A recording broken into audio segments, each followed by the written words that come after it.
Hi guys, this is Kevlar with my first video tutorial for Sony Vegas. I'd like to teach you some of the basics of Sony Vegas in case you just got the program and would like some tips that will speed up your learning. Now, you've probably already figured out how to place video onto the timeline already, but in case you haven't, I'm going to show you. First, we're going to navigate to the Explorer tab and choose the directory to your video files. As you can see, I already have my directory selected, and my video files can be seen in the right half of this panel. These are AVCHD files, which is just another form for raw HD video. You might have WMVs, AVIs, MP4s, all of them will work in Sony Vegas. So I'm going to select my file and drag it onto the timeline. The video track is on the top line in this case, and below that is the audio track. If you'd like to take a look at the contents of your video file, a quick way to do this is to use the scrubber. The scrubber allows you to quickly skim through your video and look for the parts you would like to use. To use the scrubber, just click on the small bar above the line and drag it along your timeline. In this case, you can see that I filmed a helicopter flying over my neighborhood.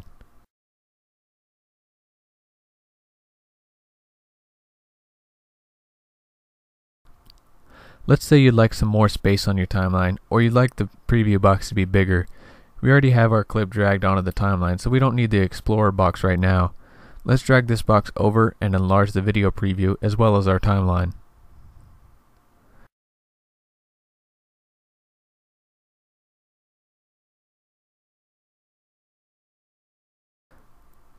Now let's get back to the video clip. In my video, the first few seconds of the clip just show the camera focused on a tree. I don't want this piece of video in there. I'd rather just have the helicopter at the beginning of the clip.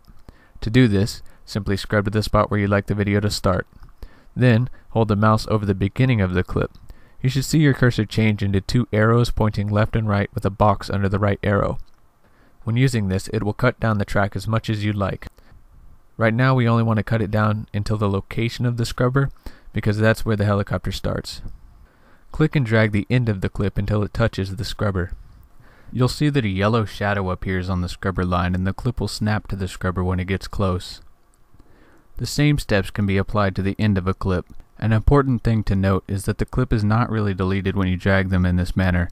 If you cut off too much, you can always bring up the same tool and drag back the other way to get back more of the clip.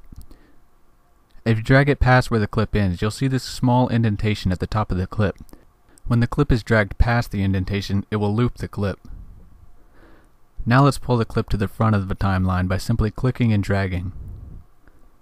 One thing I should have shown you earlier is how to modify the quality of the preview box. Sometimes when working with HD video, as I am in this case, it is necessary to lower the quality to keep your computer from stuttering too much when trying to play back your clips.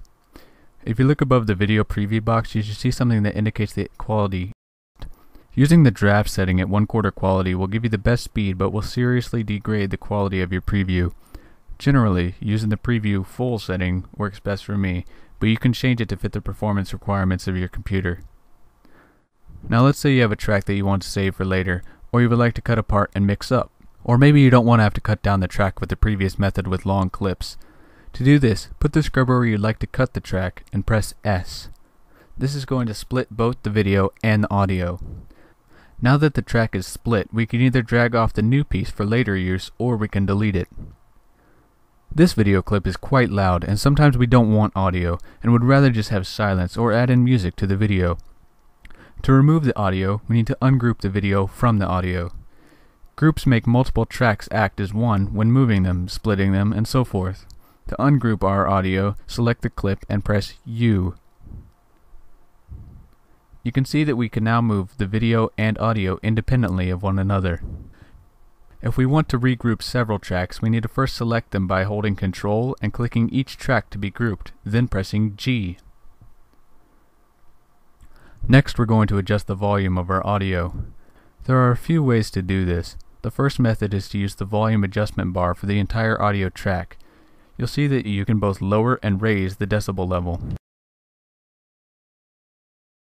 But what if we have multiple clips on the same track and only need to adjust the volume of one of them?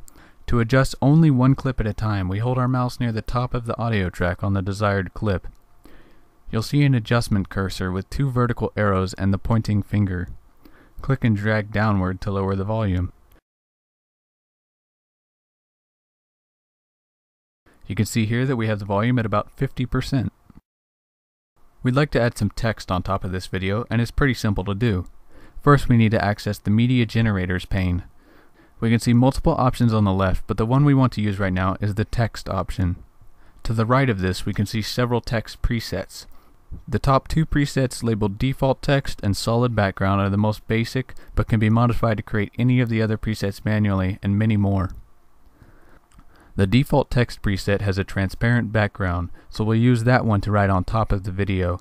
Let's drag the text preset down onto a new video track of our timeline. When we put the mouse between the video track and the top of our timeline, we can see a black line appear. If we release the mouse, the text will be put on top of the old video track and a video track of its own. The text editing window will also appear.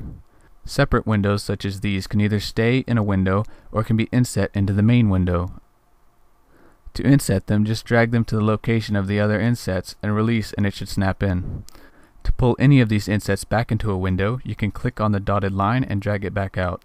I'd like the text to say helicopter, so we're just going to delete the sample text and type in our new phrase.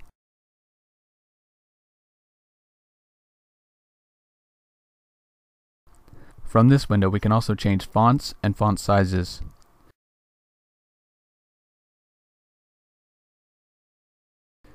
If we want to change the placement of the text, we can go to the Placement tab and drag it around or use one of the presets. Text color and background color along with transparency can be changed as well using the gradient sliders on the Properties tab. The text window offers many other possibilities for titles, but I'll let you piddle around and figure the fancy stuff out. You can then close the text window.